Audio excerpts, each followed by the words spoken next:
Today's courtroom hearing comes from a case we previously discussed on CourtCam News. That earlier episode focused on the March 6, 2024 arrest of a man named Damien by Deputy Tyree Holdridge from the Douglas County Sheriff's Office in Nevada. Since this court proceeding directly builds on the facts and legal issues from that arrest, viewers who have not seen the earlier episode or who watched it a long time ago may find it helpful to review it first. That prior coverage explains the background and legal setting needed to fully understand what happens in court here. A link to that episode is included in the description. After his arrest, Damien was charged in Douglas County's 9th Judicial District Court with one count of obstructing a public officer under Nevada law. This statute makes it a misdemeanor to intentionally interfere with an officer performing official duties, but only when no other law specifically covers the conduct. State against Damien, number 24, CR 181. Bill Murphy on behalf of the state. Good afternoon, Your Honors. G.B. DeSombro with Joy Gilbert Law on behalf of the defendant, Damien, who does appear in person. Parties ready to proceed? Yes, Your Honor. Go ahead. Yes, Your Honor. Either party wish to invoke the rule of exclusion?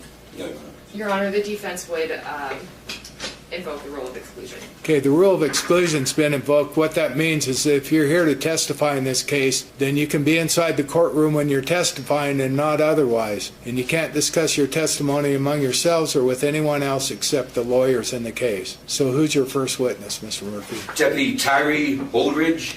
Deputy Woolridge, I'm sorry, did either one of you wish to make an opening statement? I'll make a very brief opening statement if you want, Your Honor. Do you want me to excuse the witness while he does that? Does it matter?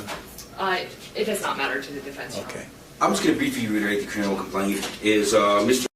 is charged with obstructing a public officer on or about March 6, 2024. Deputy Tyree was on patrol in the industrial park of Douglas County. He came upon a car that was on a curb with items being taken out of the car. He went to investigate to see if there was any criminal activity afoot. He asked Mr. to provide him an ID. Refused. He asked Mr. to sit down. Refused. And Mr. Did obstruct the deputy's investigation as to whether any criminal activity was afoot. So that's very brief. Okay. All right. You want to raise your right hand?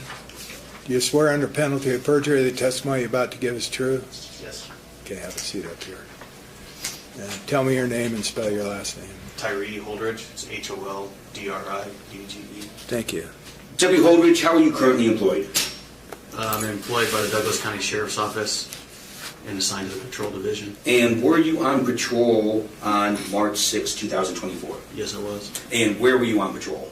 I was on patrol in Douglas County in the middle of town. On March 6th of 2024, did an incident happen that brings you to court today? Yes, it did. Okay. Start at the beginning and tell us where you were, and then we'll take it from there. On March 6th, at about approximately 23 hours, I was patrolling the industrial area of Southgate Drive and Pep Circle. Okay. Let me interrupt you very quickly. That area that you're describing, is that located in Douglas County? Yes, it is. Okay, please proceed. As I was passing the intersection of Pep Circle and Southgate Drive, I observed what appeared to be two males opening the back door of a blue Honda at that time. Well, let me back up. You said that it was what time at night? 21:23. What does that mean in civilian time? Approximately 9:30. And did the two males taking things out of the vehicle arouse your suspicion in any way? Yes, it did. Okay. And as part of your duties as a law enforcement officer with Douglas County, do you patrol the industrial park and look for any criminal activity that might be afoot? Yes, I do. Okay, please proceed. I observed two males that were dressed in dark clothing pulling items out of the back of the vehicle. Because of the area and that it's usually operational during business hours, I made contact with the two males to see if that vehicle belonged to those two subjects or if they were actually attempting to burglarize the vehicle. Where did you position your vehicle in relation to where the suspect vehicle was? I positioned my vehicle, I parked in the middle of the street, turned my spotlights on, and I was south of the vehicle. Did you exit the vehicle? Yes, I did. Okay. Did you activate your body cam? Yes, I did. Okay. And when you parked your vehicle, what were you driving? I was driving a Chevy truck that's fully marked. When you say fully marked, is that vehicle readily identifiable as a Douglas County Sheriff's Office patrol vehicle? Yes, it is. Okay. And when you got out of the vehicle, what were you wearing? I was wearing a full Douglas County uniform that identified myself as a deputy sheriff. Okay. Is that similar to what you're wearing now? Yes, it is. Okay. So you have the badge? Yes, I did. You have the vest? Yes, I did. You have the badges on your shoulder? Yes. If you could stand up and turn around, please. Okay. Do civilians wear that kind of equipment? No, they did not. Okay. So what did you do when you get out of the vehicle? I contacted the two males and asked what they were doing. They told me not to worry about it. I asked them to present their identification to see if the vehicle was actually theirs, because that's what they had said. One person that was there was complied with everything. The other person did not. When you got out of your vehicle, did you have a partner with you? No, I did not. Did you have any backup coming? No, not at that time. I did not. Okay, so is there an extra abundance of caution that as a law enforcement officer you would exercise when you are engaging two unknown people? Yes. Okay, so please proceed. Because I was in a dark, unlit area where there should be nobody, I requested both the two males to sit on the curb so I could figure out what was going on to see if that was their vehicle or their dad's vehicle. One person complied, the other person did not. I asked him for his identification. He told me I didn't need it. He began fidgeting in his pocket and pulled out his phone. I asked him to sit on the curb and he told me he didn't need to. He began reaching in his pocket again, so I grabbed him because I did not know if he had any weapons. It was dark, I was by myself, and I didn't have any backup with me. Went to grab his wrist and he began to pull away, so I took him to the ground. Do you recognize this device? Yes, I do. What is this? It's a USB with a video recording. Do you recognize the white sticker with some writing on it? Yes. What is that? That's my initials. Did you view this USB prior to today? Yes, I did. And what is this a USB of? The incident on March 6th. I'd like to show him the video before I publish it. Is there an issue on authentication? Your Honor, I do not believe there's any issue with authentication. Okay. One way. I move for the admission. Oh, Airports Clerk. Go ahead. Thank you.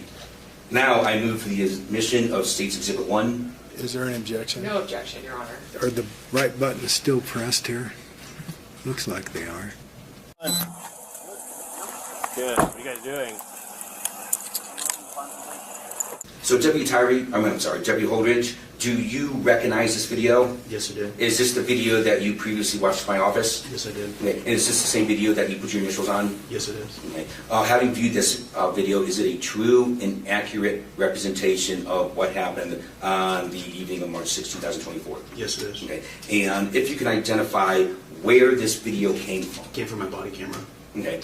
And just to make sure that we don't have any true jurisdiction, did this happen, this whole incident happen within Douglas County? Yes, it did. Okay. Good. What are you guys doing? Is this your vehicle? Father? Do you guys have your IDs on you? No. Not at all? Tell us what we did wrong? Yeah, you're in a business area. And it's all closed, and I don't know this is your dad's vehicle. Actually, why don't you have a seat? Have a seat right here. Hold the door open. Actually. Have a seat. Sorry, I don't listen to you. Have a seat. Okay, so let's have a very quick conversation about what's happening here. So there's a person on the right hand of the screen. Is that the person that's in compliance? Yes. Okay. Is there a person on the left hand of the screen? Yes. Okay. And were you able to later identify that person? Yes, I did. Okay. Do you see that person sitting in court today? Yes, I do. Would you please identify where they're sitting in an article of clothing that they're sitting? I'm sitting next to the defense attorney wearing a black shirt. Now, let's talk about why you asked these two people to have a seat. What was the purpose of asking them to have a seat? I don't know at the time of the night where they're at. I don't know if they have weapons on them. So for my safety, because I didn't have any other backup with me, I requested they sit on the ground until identified so I can conduct if that was their vehicle or not. Okay. And the person on the left who you identified as defendant, did that person comply with that command? No, he did not. 318, can I get a second? You have a seat right here. Don't touch me. Don't touch it. So what was your rationale for going hands-on with Mr. The fact that he was fidgeting in his left pocket, he was wearing dark clothing, wasn't obeying commands. I don't know if he has a weapon. There's two of them. There's one of me. So I wanted to be in control at least of one of them. Is officer safety consideration when you're encountering two people at night?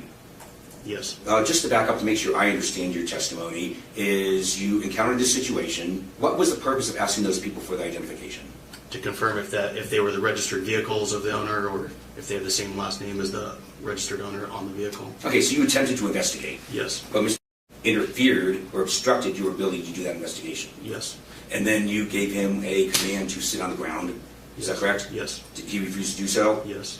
And at that point, he was pitching in his pocket, so he decided to go hands-on? Yes. And was that an officer safety call? Yes. 318, can I get a second? You have a seat right here. Don't touch me.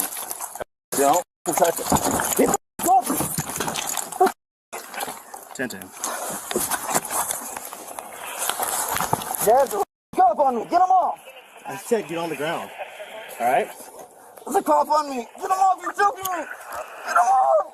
Jonathan, record the. I said get on the ground. I don't know what you're doing. What did I Have do a seat wrong? on the ground right now. What did I do wrong? What did I do wrong? Is your told camera you. on? Yeah, it's on. Get the off of me. Ow! Get off! Leo, roll on your stomach. No! I'm not listening to you. Get the. Let's pause very quickly there. What was the purpose of you telling Mr. to roll on his stomach? So I could put him in handcuffs And why did you make the decision to put him in handcuffs? because I had one other person that was still behind the vehicle. Okay. So was he under arrest for anything, or was he being He detained? was being detained. Off of me. Start recording. End the call. 318. End the call. Start recording, please. End the call. Start recording. Get another unit. Yeah, ID number. Give me your ID number. Where's the sheriff? Stay right there. Get the off of me. Ah, mother. Get on the ground. Why? Because I said. 911. What did we do wrong? I told you what. What's the charge? What's the charge? Get the off me. Did you take an oath to the Constitution? Because I did. I'm just wondering that, like, I'm a Am veteran. I under arrest? Tell me, am I under arrest? You're being detained. Over what? Over what? We're here. We're allowed to be here. I don't know that. We're working on a I car. don't. It's not a car. Hey! It's not a car. I don't know this is your car. It looked like somebody was breaking into your car. I did. That's your action? No probable cause? No investigation? Just put him down? He's gonna straight jump up on me, huh? Real gang member, huh? Real big man, huh? Have the shop behind Douglas Radiator. Off of me. I don't know that. Lose your job. Calling you. Okay, well, I'll wait till my partners get here until we get. Get the off of me. You have no reason. You have no probable cause. I do. Over what? Say it. Say your legal probable cause. Were you investigating suspicious circumstances? Yes, I was. Is it part of your job to investigate suspicious circumstances? Mr. Murphy, this is the third time you've been through this. It's not necessary. It's a trial to the Okay, court. then I will pass the. The case moved forward to a bench trial on June 21, 2024, meaning the judge, not a jury, was responsible for deciding the outcome. Once the prosecutor completed questioning Deputy Holdridge, the defense attorney began cross-examination. This process allows the defense to challenge testimony, including a witness's accuracy and credibility. You stated to the state that at the time of this incident at 9:30 in the evening, partially why you approached the situation was because of the fear of what happens at night. What is the importance of this event occurring at night as far as how you then approach your investigation? Do you have any different policies on how you approach an investigation, whether it is daylight or at nighttime? No, I do not. So there was no additional danger because this was occurring at night. There was. So how do you approach that additional danger? You spotlight them and you control the subjects. At what point do you consider that an investigation becomes more dangerous because of lack of daylight? Is it as soon as it becomes dark? Is it at 1 a.m.? Is it at midnight? There's a lot of circumstances. Can you elaborate on that? The time of day, the area they were in. And you said this occurred approximately at 9:30. Yes, There's still a significant amount of people out and about at 9:30, is that correct? not in this area. I wasn't asking about the area. People are typically still awake and conducting their day-to-day lives at 9:30, correct? Yes. How familiar are you with this particular industrial area? Very, very, very familiar. Are you familiar with Douglas Radiator? Yes, I am. Are you familiar that they work there outside of the scope of 8 to 5? They usually don't, And how are you familiar with their business areas? because I'm friends with the owner.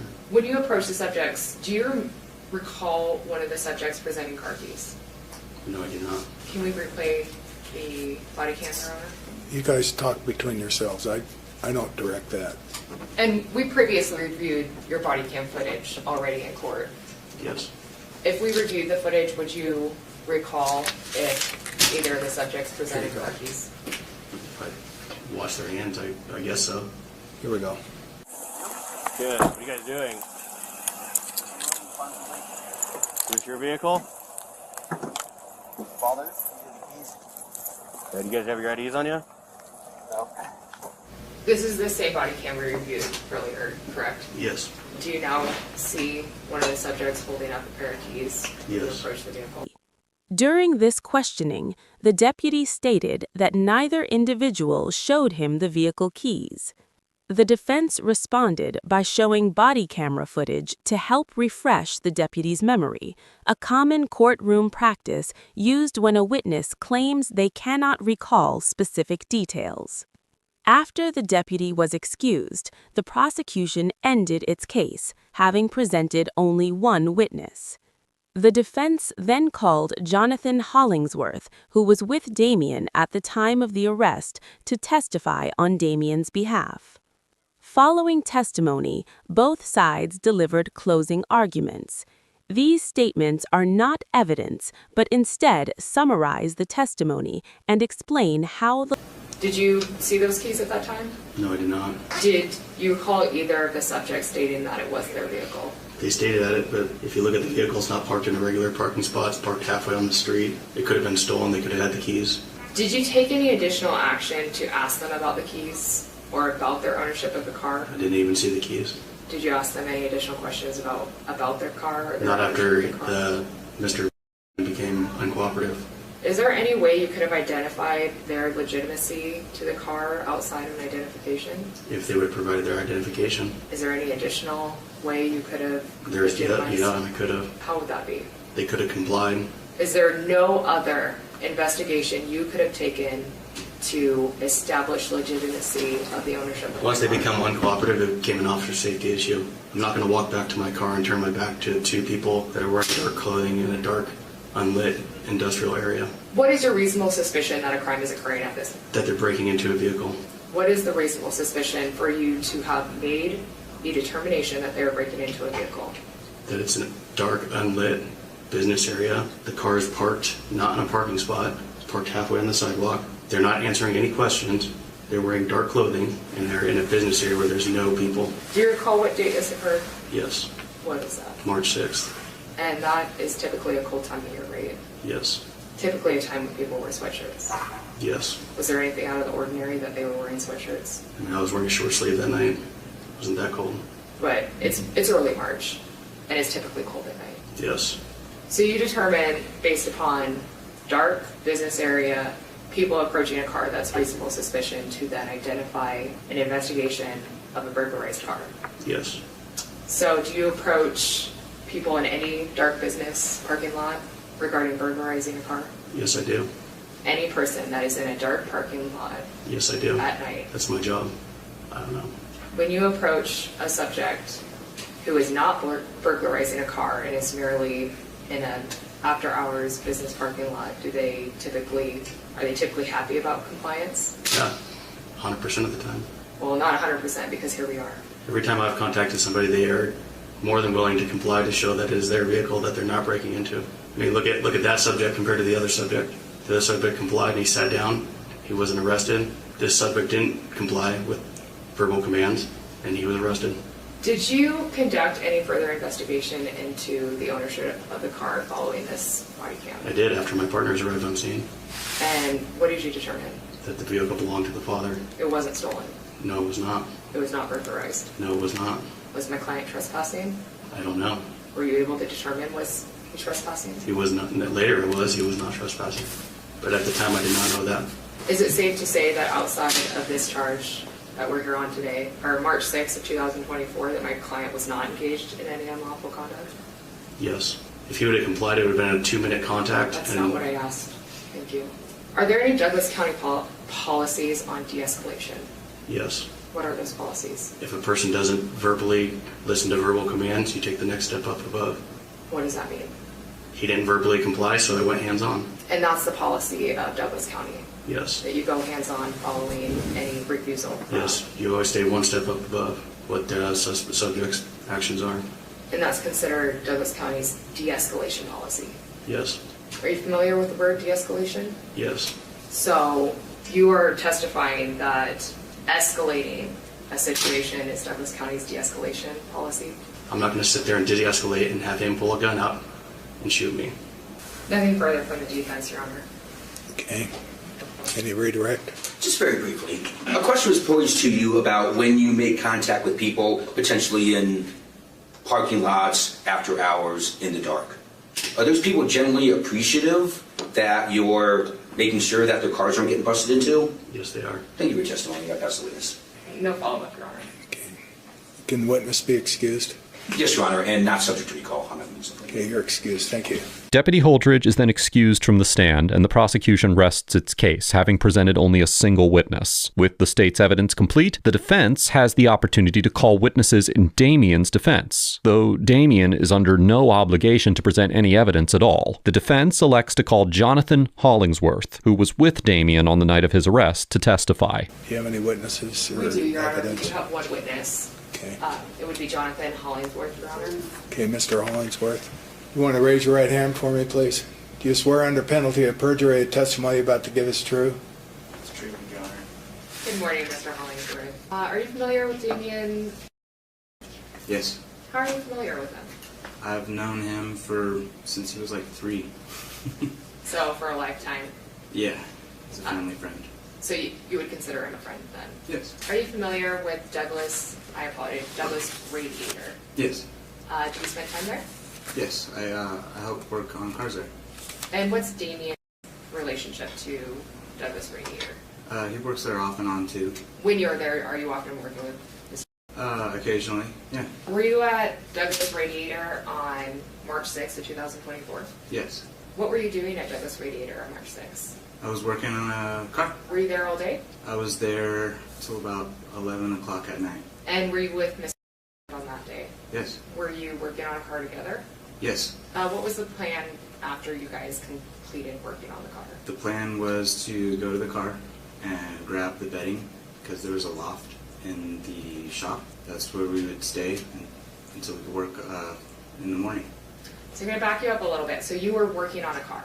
Yes. That was at Radiator? It was at Douglas Radiator. Radiator. And then you say you went to a car to get belongings. Yes. Was that a separate car than the one you were working on? Yes. Was it outside of the shop? Yes. It was across the street from the building that we were at. It was at the other building. There was 2 buildings. It was on Douglas Radiator property. And who had the keys to that car? I did. And did Mr. go to the car with you? Yes, he did. When you got to the car, were you able to find your belongings? Yes. While you were looking for your belongings, did anything out of the ordinary occur? Yes. We were approached by an officer. I didn't understand why. I proceeded to continue going through the car. That's when Damien was tackled. So you have the keys to the car when you approached the car, correct? Yes. Did at any point in time did you attempt to present the keys to the law enforcement officer?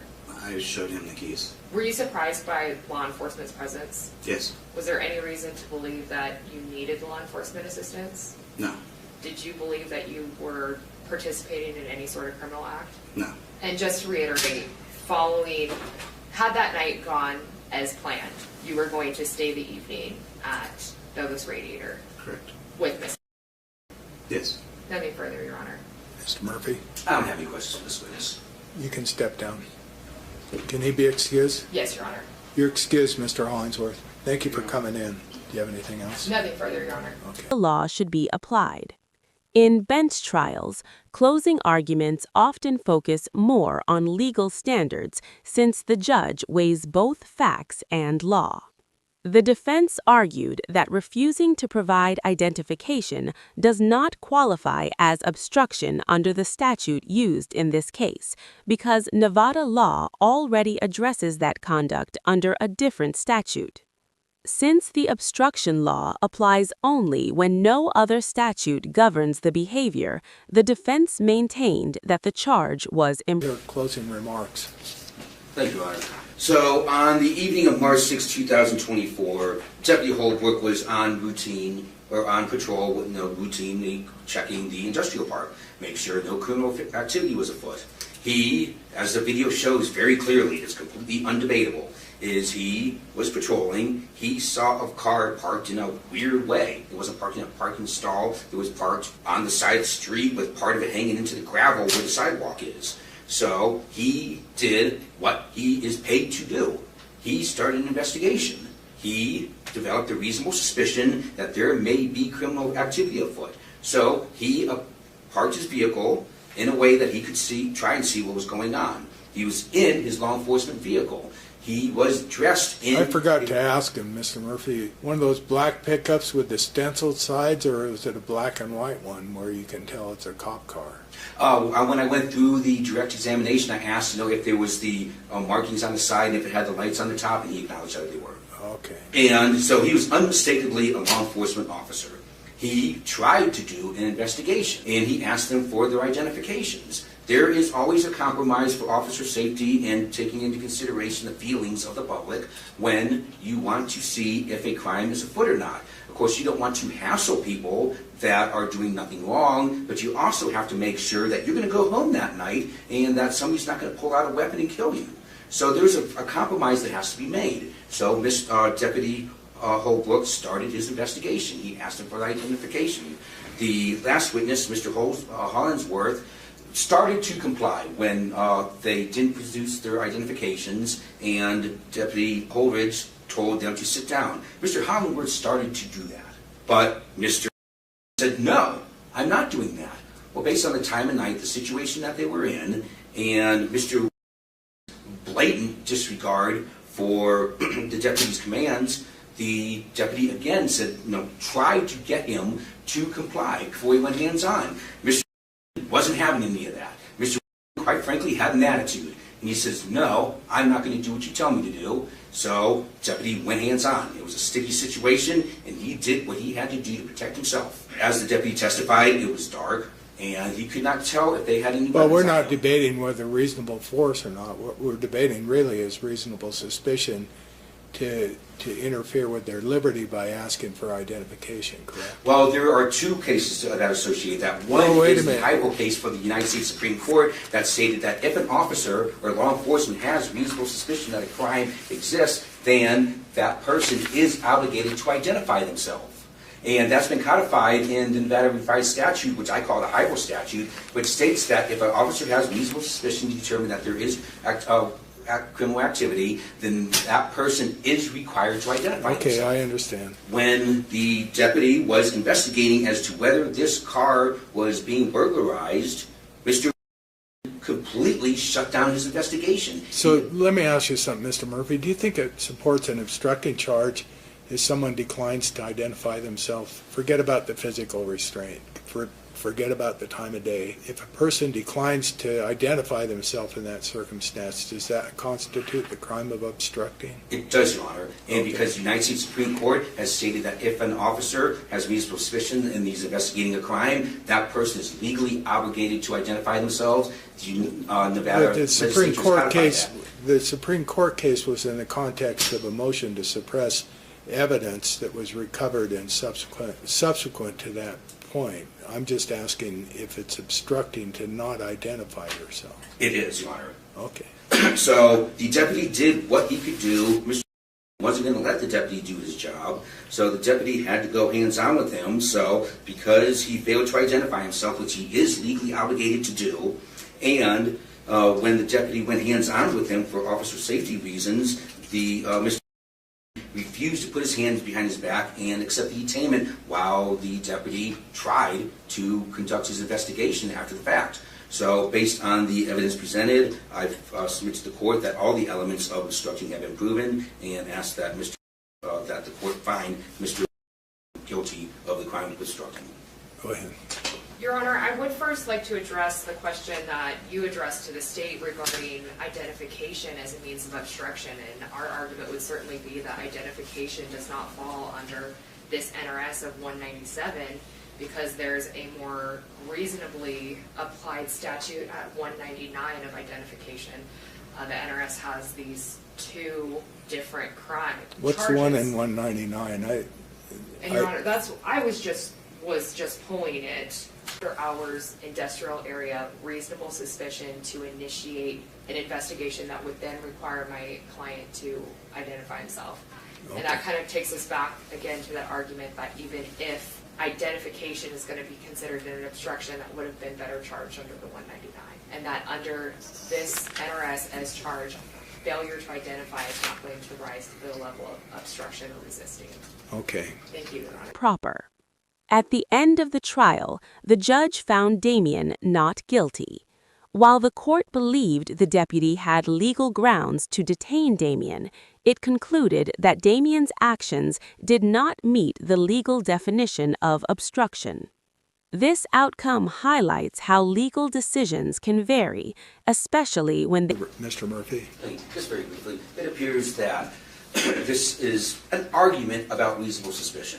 So reasonable suspicion is not an incredibly high standard to satisfy. All the court or the officer needs is a reasonable articulative suspicion that criminal activity is afoot. Reasonable suspicion is not a hunch. It's a little I was a little higher. disturbed without both you and counsel led the witness on these issues, Mr. Murphy. But when I heard him testify without being leading, he was saying, I was trying to find out whether that something was going on.